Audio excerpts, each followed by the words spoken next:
Hello and welcome back to the Purposeful Shift. I'm Emma Bryant and I am really glad that you're here with me today. Thank you for choosing to be here. Over the past few months, I have been reflecting on how many of the things that currently bring me joy, fulfillment, excitement in my life actually started before I felt ready for them. So this podcast is an obvious one. I definitely did not feel ready for that first episode to go live. And returning to study and starting my master's degree back in January of this year, I certainly had doubts about that too and wasn't sure if I felt ready. Planning retreats and workshops, definitely didn't feel fully ready there either. None of those things that I have started began because I had all of the answers before I took the first actions to put them into progress, to make them happen. And none of those things began because I knew exactly how everything would work out. Because, of course, nobody really knows that. They began because at some point I decided to take a step forward despite not knowing how those things would work out. I took a risk, I did the thing, and I would say 9 times out of 10, I did it imperfectly. And even the 10th time wouldn't have been perfect because, as you will have heard me say before, I don't believe in perfection. I don't believe that that exists. And I've touched on this in past episodes, but it's really what I would like to talk to you about again today, because I fear that many of us spend far more time waiting to feel ready or waiting for perfection than we actually realize. We might wait until we know more about whatever it is we're looking to go deeper in, or until we feel like we can predict an outcome or manage a certain level of risk. We might wait until we feel more confident, but we will probably keep moving the goalposts and never feel as confident as we want to. We might wait until we believe that we have more time, but of course our time is finite. We won't ever have more of it. We will just prioritize or choose how we spend our allocated time differently. We might choose to wait until life feels less busy. But I ask you to consider, will it ever feel less busy? Because in my experience, when I give up one thing or I finish spending time on a certain client's work or a hobby, then I quickly find something else to fill that time that was once spent doing that thing. Or we might wait until we feel more certain. But just like confidence and perfection, if you're waiting to feel more certain, I believe that you're holding yourself back, because I think certainty is quite a strange thing. The more I think about it, the more I wonder whether certainty is often just another word for trying to be safe or minimizing our risk. Because what we're really saying, if we're waiting to feel more certain, is I'll do it when I know it will work, or I'll do it when I know that I won't fail, or I'll do it when I know that I won't look foolish. And of course, the problem with that is that very few meaningful things in life come with those guarantees. Starting a business, it doesn't come with guarantees. Even buying an established business, that's still risky. And changing careers, that doesn't come with any certainty. That saying, is the grass greener? Will you regret it? Will it be the best thing that ever happened to you? And launching a podcast has no guarantees. And in some instances, like the podcast startup, you might look at data that will tell you quite clearly that you're more likely to fail than you are to succeed. And in the podcast instance, by making it past a certain number of episodes, or if monetizing your podcast is your goal, then you're probably not likely to succeed in that either.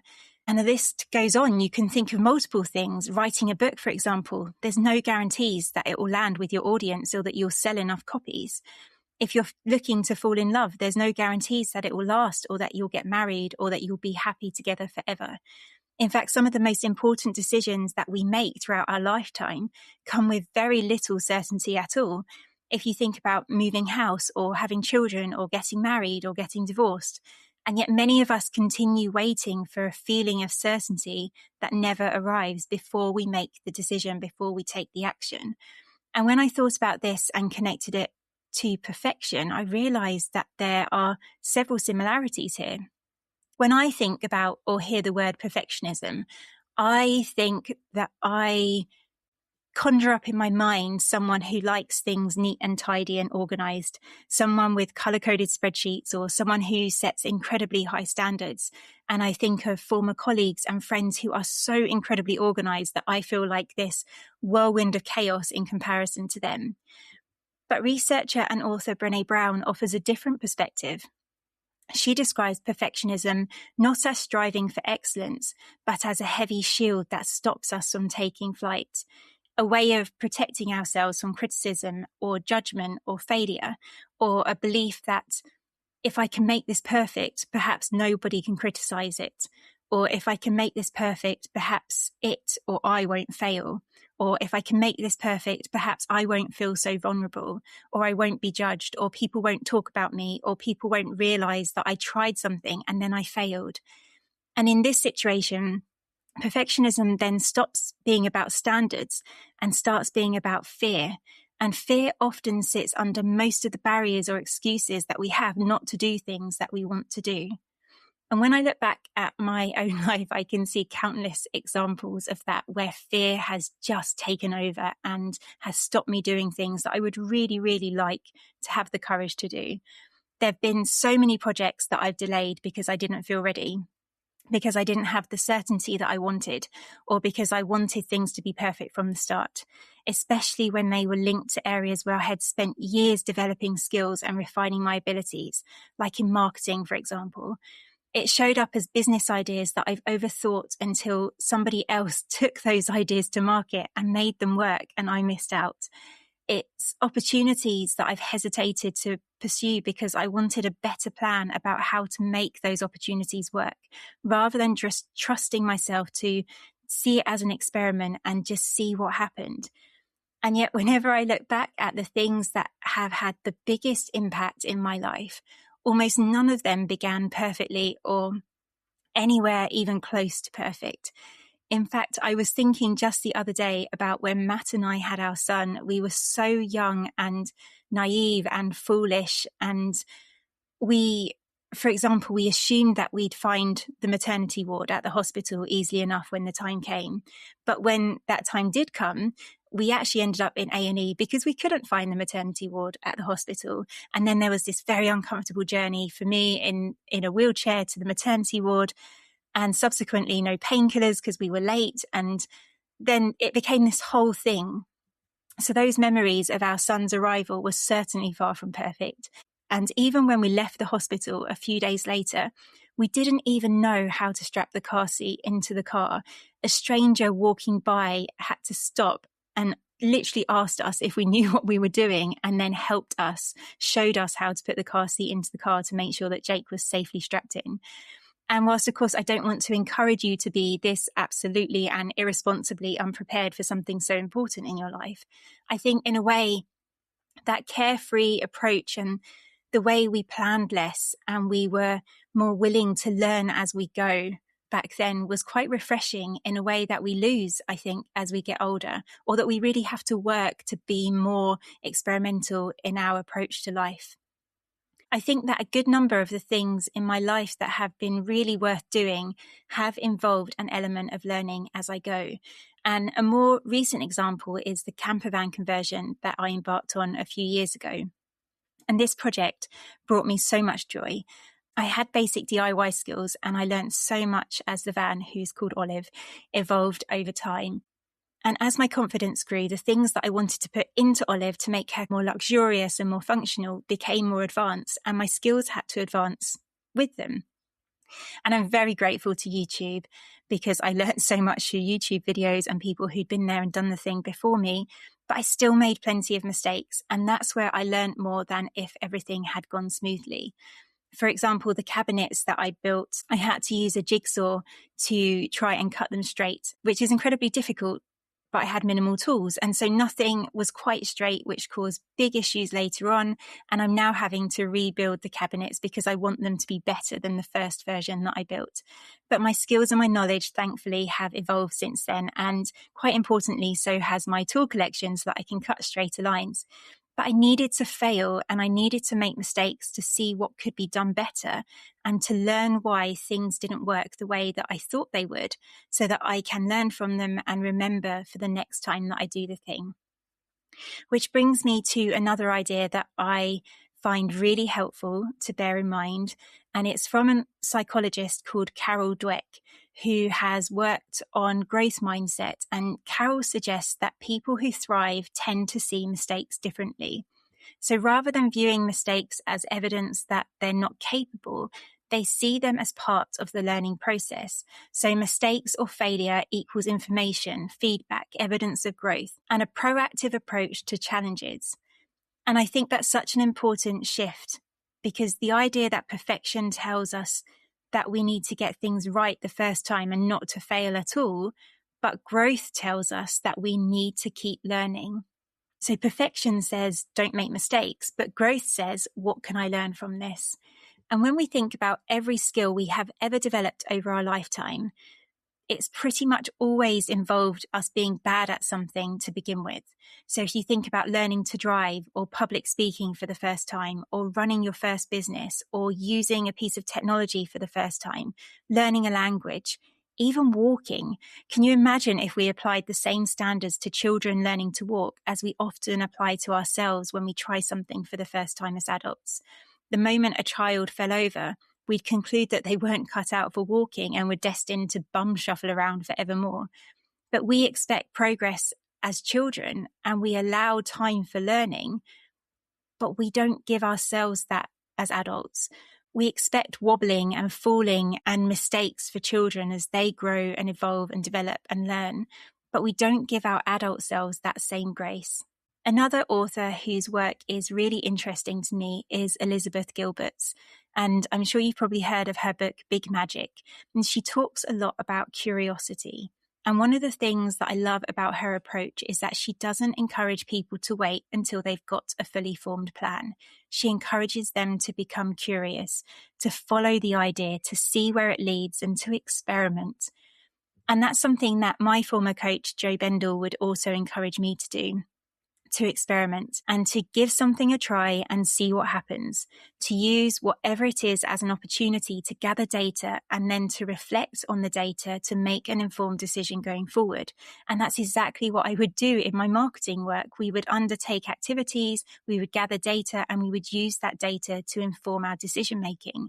And if we can take that approach, that experimental approach to our lives, some things will suddenly feel much more achievable than us trying to map out the next 10 years in robust detail and know exactly what's going to happen.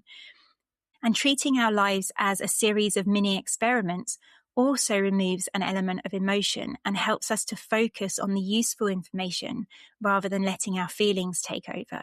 So if we take that idea that progress isn't about certainty, it's about curiosity, it's about taking one small step and seeing what happens next.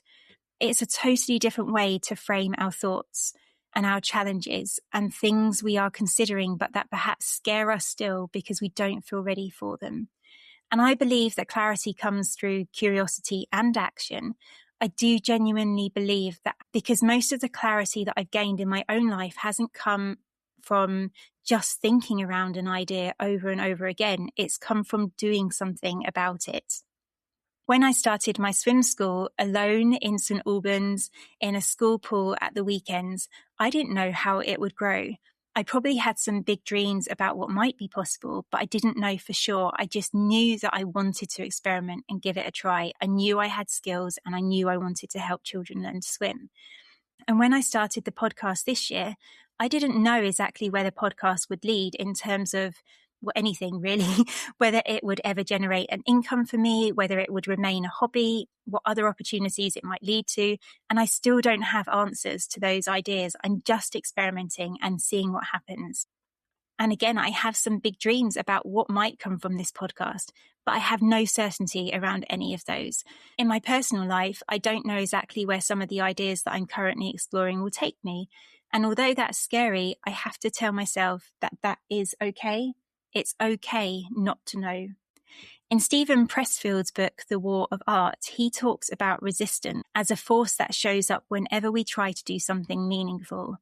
He says it shows up as procrastination, as self-doubt, perfectionism, distraction, avoidance, all of the things that keep us stuck where we are and stop our creative work or our own personal growth.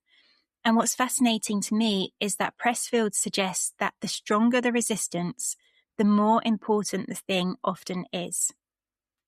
So if you take a moment to think about something in your life now that you might be resisting, can you think of something easily? And how important is that thing to you? I could instantly think of 2 things that are really important to me for this year of 2026, which I am most likely resisting, and I'm coming up with reasons not to do. I'm procrastinating, I'm waiting to feel ready, I'm waiting to feel more confident, or until when I feel less like an imposter. But as always, I have to have a word with myself because those things are important to me. And I know that I won't start them if I wait.